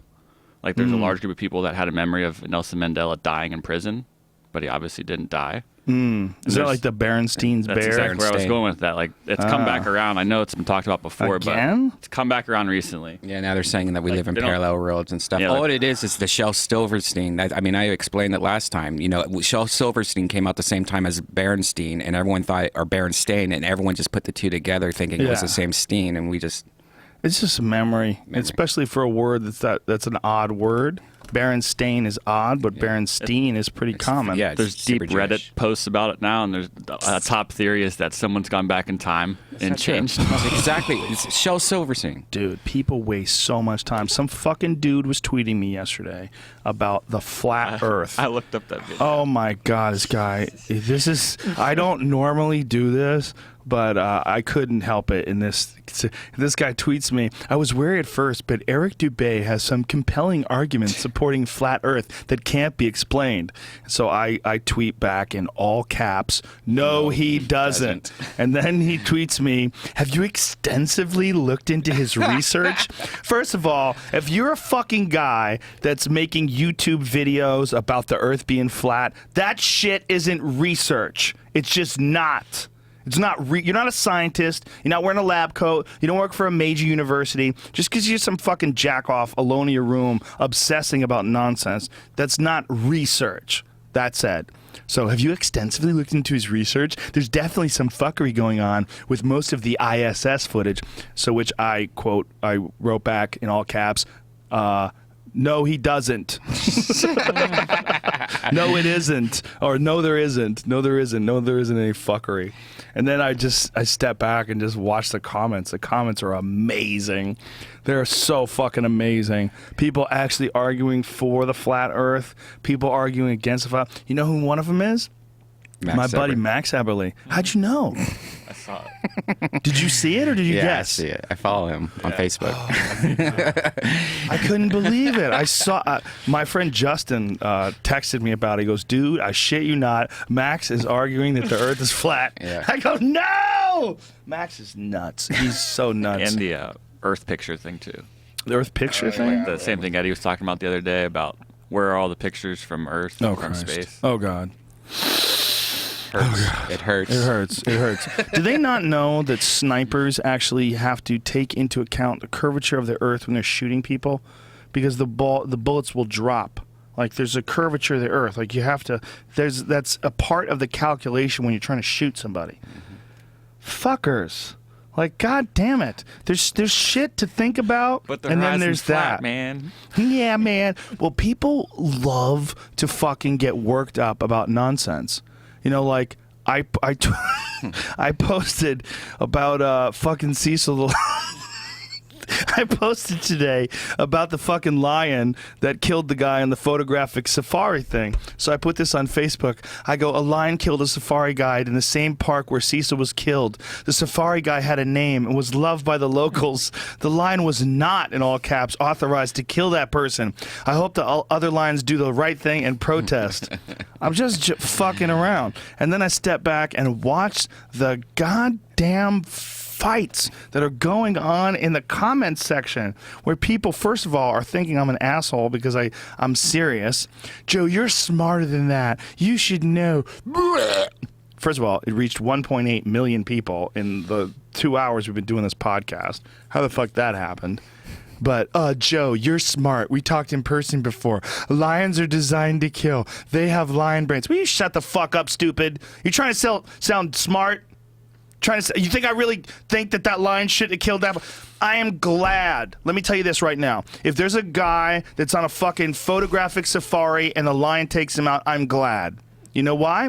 Because I've been on the 405 at 4 in the afternoon. We could use less people. And anybody that's willing to go on a fucking photographic safari, you're an asshole. If you want to go on a photographic safari in the place where lions live, you're ridiculous. You've watched too many movies, and for the sake of mankind, you probably should get taken out so everybody else could see.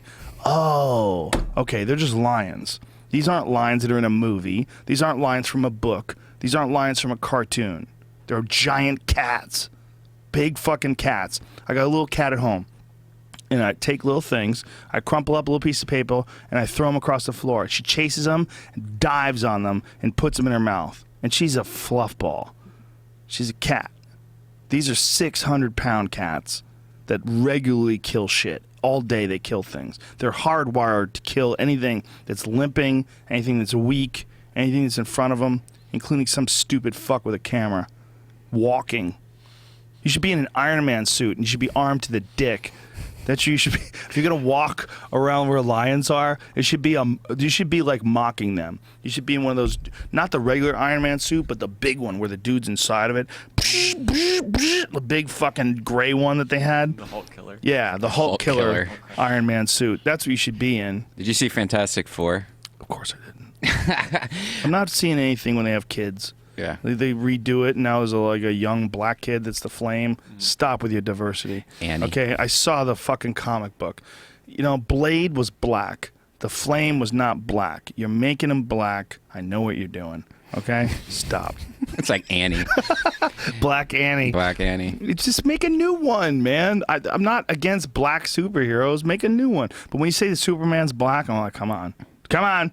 He's not black. They're not doing that, are they? They are now. Someone was going to, yes, he should be. Do you remember when they were saying that Santa Claus, they were doing a black Santa Claus, and Megyn Kelly got really mad on Fox TV? Did you ever see that? No. I don't remember that. People were so mad at her because she's like, she made she was like, there was a video, you know, on Fox TV where she was saying, Santa Claus is not black, okay? Let's just get it over with. Santa Claus is not black. No, Santa Claus is not real, you fuck. Okay? That's the correct thing you should have said. Not that he's not black. That's hilarious. Saint Nick. But first of all, she's right. There's not a lot of black people in Siberia, you know? But you know who is black? Jesus! That makes more sense. Yeah, he was black. His skin of bronze and hair of wool. He had hair like lamb's wool, and his skin was black. He was Sephardic. He was a dark person, for sure. He definitely didn't look like that hippie. Let's let her play it. Let's listen to her. In Slate, they have a piece on .com. Santa Claus should not be a white man anymore. And when I saw this headline, I kind of laughed, and I said, oh, this is so ridiculous. Yet another person claiming it's racist to have a white Santa. You know, and by the way, for all you kids watching at home, Santa just is white, but this person is just arguing that maybe we should also have a black Santa. Listen, she's lying to your Santa kids. Is what he is, and just so you know, we're just debating this because someone wrote about it, kids. Okay, want to get that is straight? that hilarious? She's got like fucking do it for the kids. She's gonna say it for the kids, just in case any kids are listening. Santa Claus is white. White kids, listen, Santa Claus is white. That's ridiculous. Show me a picture, How hooker. long ago was that? Show me a picture of this fucking Santa Claus if he's white. 2 years ago. Wow. She's hot, though. Why does everyone want to save the kids? Kids are kind of smart. Or at least they think they are. They're way smarter nowadays. It's so important to save the kids when it comes to Santa. Jamie, you don't know because you don't have kids, but my precious little babies need to be lied to. They need to be lied to about Santa. Megyn Kelly's going to lie to them, right? I know this kid. He gets bullied all the time, and and I actually got to see the bully him on the playground a couple months ago. Yeah, and he was, and I was telling him like, you know, you should get him back, and he goes, I am, and we made a plan where we found a photo of his bully, and we photoshopped him kissing another kid that's another bully, and then we printed out a bunch of them and then put them all around the playground. I love it, dude.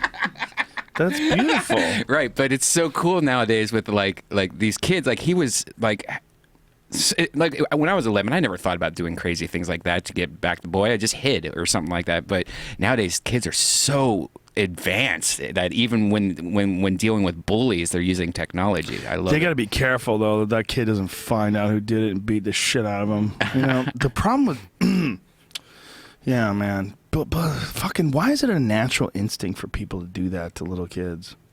It's a natural instinct, right? Like for those big kids to pick on little kids, it seems like almost like a natural instinct. It's a fucked up instinct because like if you're bullied, like bullying for me led me into martial arts, and it helped me ultimately. Like that fear of people kicking my ass led me to go and train and do martial arts. But for some people, they don't do anything about it, and they have like a particularly evil bully. Like my bullying was very gentle. Nothing bad happened. Nobody put me in the hospital. Nobody stole things from me or terrorized me. I just was scared of certain kids, and certain kids fuck with me, and I avoided them. Like, I'd see them in the hallway, and I'd go the other way. I'd try to find another way to get to the bus, or I'd go way all the way around and look around the corner and make sure that a certain kid that I was scared of wasn't there. But it was fairly mild as far as bullying goes. But we all know somebody who's, like, beaten up by bullies. That shit can change your life, man. It could devastate your confidence. It could ruin your whole year. It could lead to depression. It could lead to drug use. And I don't know what the fuck can be done for that, other than I've always suggested that teaching kids martial arts in school would be a great way to avoid bullying, because they would develop confidence and they would develop discipline, and they would understand that kind of shit is pathetic, that running around and beating on kids like this kid that you're talking about. They actually not only do they not do martial arts in school, they actually do the opposite of doing things like kickball or games where they're actually kind of promoting bullying. What's the one where we all had to line up Dodgeball. on the dodgeball? It's like, right, you're teaching dodgeball, which is hurting other people, but instead we could have learned karate or Dude, whatever. I used to fucking avoid dodgeball like the plague. Because I was in, when I was 14, was the only time I remember dodgeball. But this is like before I started martial. Well, I was kind of just starting karate, and I was scared of everybody beating my ass. It was new in this neighborhood. I just moved there. It was my first year in this neighborhood as a freshman in high school. And then there's just fucking kids that were lighting kids up with these balls, man. Just fucking whipping these balls at kids. And they'd get hit in the face, and everybody would laugh. And I'm like, this is crazy. Dodgeball's fucking crazy. And choosing partners. Remember, you had to choose. We all had to line up and I want Jeff on my team. I want Todd on my team. And then just having to go through being picked last. Remember that? There's so much fucked up shit that they do to you as a young kid that you don't realize that's teaching you, like, this is your place in life. Yeah, your first place, your second place. Sorry, you came in last place. Now we're going to throw a ball at you. Well, Malcolm Gladwell, he's got a book called about outliers, about people that perform really well at things. And one of the things that he brought up in this book was how important being successful is, being born at a certain date, but a certain time of the year. Because if you're born at a certain time in the year, you miss the cutoff and you're older than the other kids in your class. And so, like, they were talking about, like, hockey players, and that something about, like, there's, like, X amount of players, a huge percentage of them were born later. Like, they had a rule or something, I think, in Canada, like, if you're born on, like, January 1st or December 31st, you're playing with this group or that group, and you could be the oldest kid, or you could be the youngest kid, actually. If you're born on the 31st. Yeah. All your friends are the day after you in another league. Yeah, so if you're one of those kids that's like 9 months younger than the other kids that are, they're all 12, right? But one kid is like 9 months older or 10 months older, that's fucking significant. Really significant when it comes to sports. And his theory is, and it's really correct, that the advantage that those kids have by being older leads them to get better as well. Like, one of the things about jiu-jitsu, this is a very important lesson for anybody who knows jiu-jitsu, because a lot of people don't like this aspect of jiu-jitsu. Some people have this meathead idea that the way to get good at jiu-jitsu is to go against the hardest guys, get your ass kicked, and that's how you learn. Actually, that's the wrong way to learn. The best way to get good at jiu-jitsu is to strangle blue belts. You go and you find people that are just learning, but they're not as good as you, and you choke the fuck out of them. That's how you get really good at your technique. And people say, well, that's bullying. Well, it is important for the blue belt to, at some point, spar with black belts. It is important because or purple belts or brown belts, because you need to know that there's a higher level of proficiency, there's a higher level of skill, and then there's a shorter distance in between points that these guys are hitting. They're cutting the chase. They're capitalizing on very small openings, and they clamp down, and when they capitalize on these small openings, they get submissions quicker. So you have to know that there are guys that are better. That's important. But to drill, the most important thing is drilling. And when you drill with like someone of your level, and you just practice on each other. Like, you choke me, and you'll do it like twice, and I'll choke you, I'll do it twice, and it's just practice. And maybe you'll resist like 50% Like sometimes, like when you're doing a drill and I'll pretend to be resisting. I'll resist like a little bit so that you strangle me and choke, because that simulates real life, simulates how it'd be, and you're supposed to be building your muscle memory. But the real way to do it, after you do that, to get it really sharp, is to practice on people with a limited amount of proficiency, just to choke the shit out of them. So that's like the way that you ultimately get better, is to practice on people that aren't quite as good as you.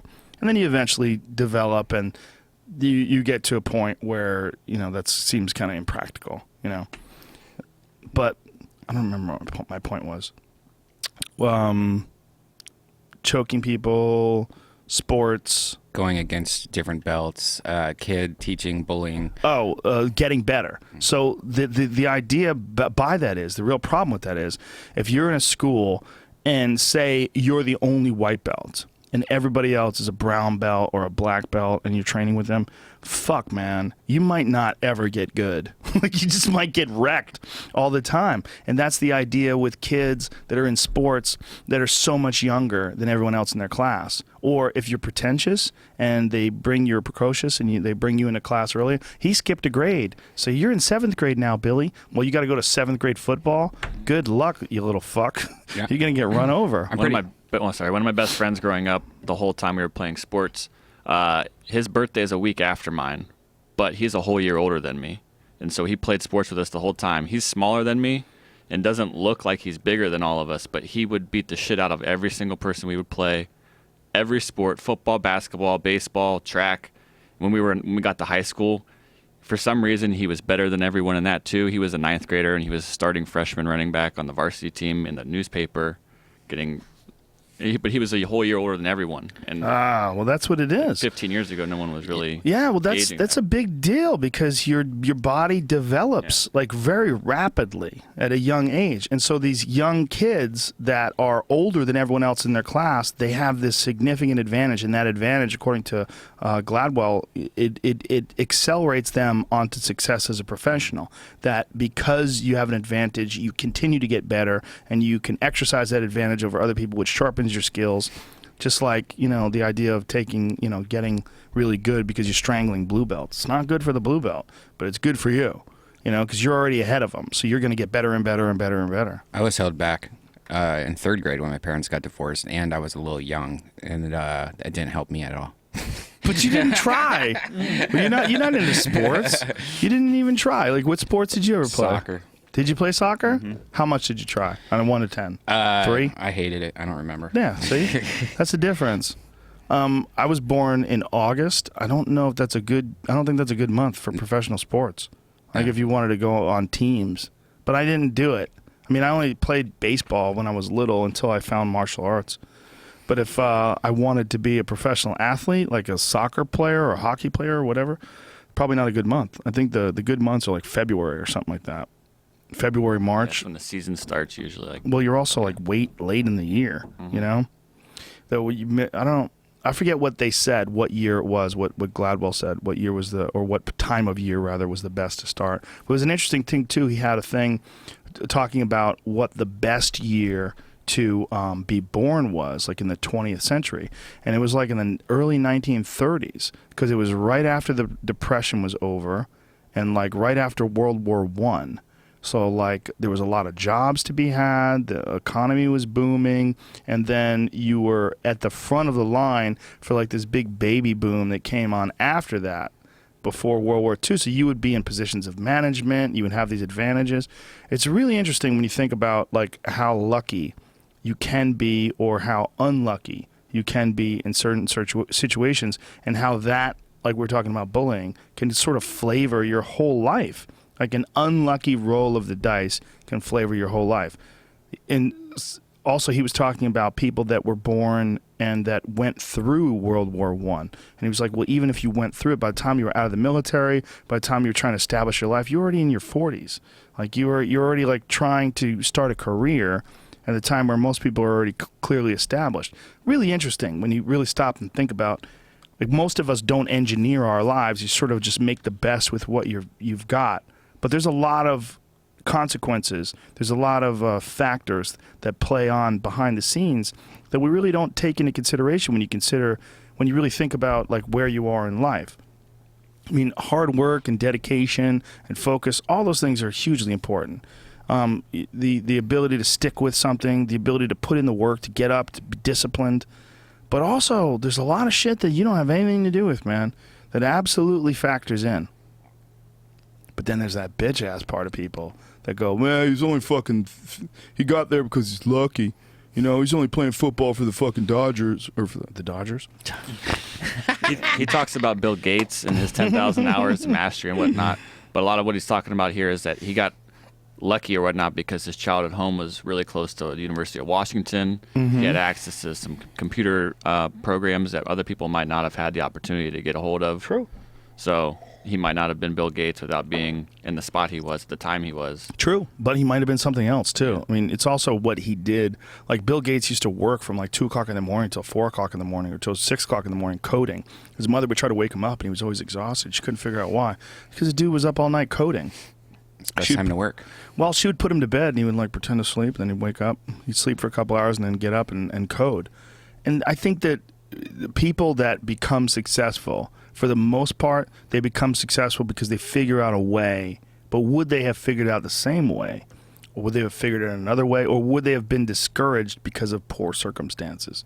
You know, how many people who became successful got, like, take me, for example. Not maybe with stand-up, because stand-up is like something you either just can do or you can't do. And you have to put in the work. I don't see any easy roads for stand-up. If you get good at stand-up and you're headlining and killing, you put in the work. There's just no other way around it. But TV-wise, I got lucky as fuck. I only auditioned for 2 TV shows ever, and I got both of them. That's crazy. Total dumb luck. Got on MTV Half Hour Comedy Hour because of stand-up. Then I got a development deal. The development deal led me out to Hollywood, where Disney gave me a bunch of money, and I auditioned for a show. Just got total dumb luck that they were looking for some athletic guy to be in this baseball show. Got that. Then auditioned for news radio. Got that. 2 shows, both of them on. It's just total luck. Unquestionably lucky as fuck. And then even Fear Factor, lucky as fuck. They wanted someone who had already been on TV. They wanted someone who understood competition, and they wanted someone who was like a comedian that could like work on the fly. Luck. Here I am. Dumb luck. So those things I will never. Total dumb luck. But also, you gotta fucking show up. You gotta do the audition. You gotta not choke. Like, there's non-luck factors as well. Like, there's certainly luck involved in everything that happens. But there's a lot of other people that were trying out for that same show that were probably just as qualified as me, especially the first show, and they didn't get it because they probably choked.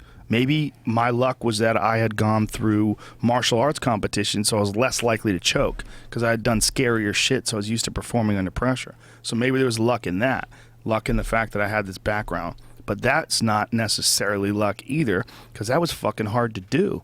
So it's like this black and white thing that people want to put into, you know, when you look at, like, this guy succeeded because of hard work. Well, maybe he succeeded because of hard work and what time of the year he was born, and that he was older than the other kids in his class, and he worked hard, and he got there. There's a lot of factors. There's a lot of fucking factors in everybody's success. There's a new drone prototype that Sony just released, and it can go up to, it can carry up to 22 pounds of cargo, and it can go up to 106 miles an hour and fly up to 2 hours. How many bullets is that? But there's a really cool video that I sent you, James, that it's showing it fly, and it looks like a mini airplane, unlike the drones that we know of, where they're usually like circular or like a square or something like that. This looks like a little mini jet, but I thought it was interesting because it can carry up, 22 pounds is a lot for something to carry. So. You know what's interesting? Like, look at the way that thing just took off. Mm-hmm. How come they can't make planes like that? They do. They have planes like that. Yeah, but I mean for people. Yeah. Like, not just like for jets, like for fighter jets. Right. Like, look at the whole front end of that thing. Why can't they fill that up with fucking passengers and have that big circle in the center be that helicopter thing that makes it just take off straight? That's pretty dope. There's another video below it that shows a little bit more of it flying. but they're thinking about they're selling this so it could be used for like Amazon and stuff like that, and pizza deliveries and things like that. That's going to be a real problem, man. It's going to be a real problem for amateur pilots for sure. Mm-hmm. I mean, if they fill the skies, if there become so many of those things. I mean, think about if these things become as common as, I mean, it probably won't, but as cell phones. And they're just flying around all over the place. People are sending people things. Hey, man, can I borrow your baseball? Sure, I'll fly it over to you. Yeah, program it in. You see, this is in Ohio, right? This was a second one that just happened today. Arrests in drone plot to supply prison contraband. Oh, God. This is in Maryland, I believe. Yeah. Ohio just had one also where people are smuggling in drugs into like courtyards and stuff like that. Well, do you know why they got caught? Because the wrong people got the drugs and there was a fight. Wow. Look, guns. Guns in prison? That's hilarious. They're insane. smuggling in guns. What are those things? Pokemon cards? Well, what are they going to do when people start smuggling in 3D printers and they can just build whatever the fuck they want in jail? What is that? Is that Pokemon? It might be tobacco. That was the most of what they had on that other one. Those little things are tobacco? Could be packets. That's what this is on top. Who cares what it is? Just the idea that they can just fly it in and drop it off. Did you hear about the Pokemon convention? Was it yesterday? Oh, I get the newsletter. I'm part of the fan club. Of course. No, there was 2 gunmen that came into a Pokemon convention armed with 250 rounds or something Everybody over 18 dies. Yeah. Look at this. Pokemon attack. I mean, who attacks Pokemon people? They're like the most adorable, nicest people in the world, but look at that. You said world again. Do you not like the word world? I don't like world. Is that how you say it? World. How do you say it? W-O-R-L-D. W-R. Why do you put the R before the O? It rolls off the tongue easier than going world. World? World. World? World? How do you say it? World. No, you don't say it like that. How do you say the it? world. How do you say it? World. No, that's the right way. That's why I say it. No, you say world. How does he say it, Jamie? You say W-R-O-L-D. You're confused now. I can't even hear it. It's the best thing in the world. World. World. Okay, keep saying it like that. We're good. No, that's what I say. No, you don't. You say world. Say it like that, like world. World. No, he doesn't even say world. World. This is world. W-R-O-L-D. That's what you say. World. World. The best thing in the world. World. Well, it doesn't matter. All right, we got to get out of here because it's about we're at 2 hours in, and I got a boogie. Did we cover everything that's important in the world of the internet? Pretty much. Mm-hmm. If you see these things and you there's anything fucked up, just tweet it at us. And we'll try. We're trying to do these if we can, if we have the time, once a week, but it's tough. Thank you, Brian. Thank you. Always a good time. Yeah, plug dates. What do you got? Tomorrow we got a secret show with Russell Peters, Tiffany Haddish, Tony Hinchcliffe, Dean Delray, some secrets. And then Friday. Will Tiffany Haddish be queefing into the microphone? No, but Tiffany Haddish's show. She's done queefing? Yeah, she doesn't do that anymore. Why? Because she's on television She's now? on NBC now, and you can see her show Wednesday also. Gerard Carmichael show. Yep. And also I have a show in Ventura, California, Friday at the Hong Kong Inn, doing a full set there. Yeehaw. Sweet. All right, DeathSquad.tv for more details. Redban on Twitter. And that's it, you fucking savages. See you soon. Bye-bye. Big kiss.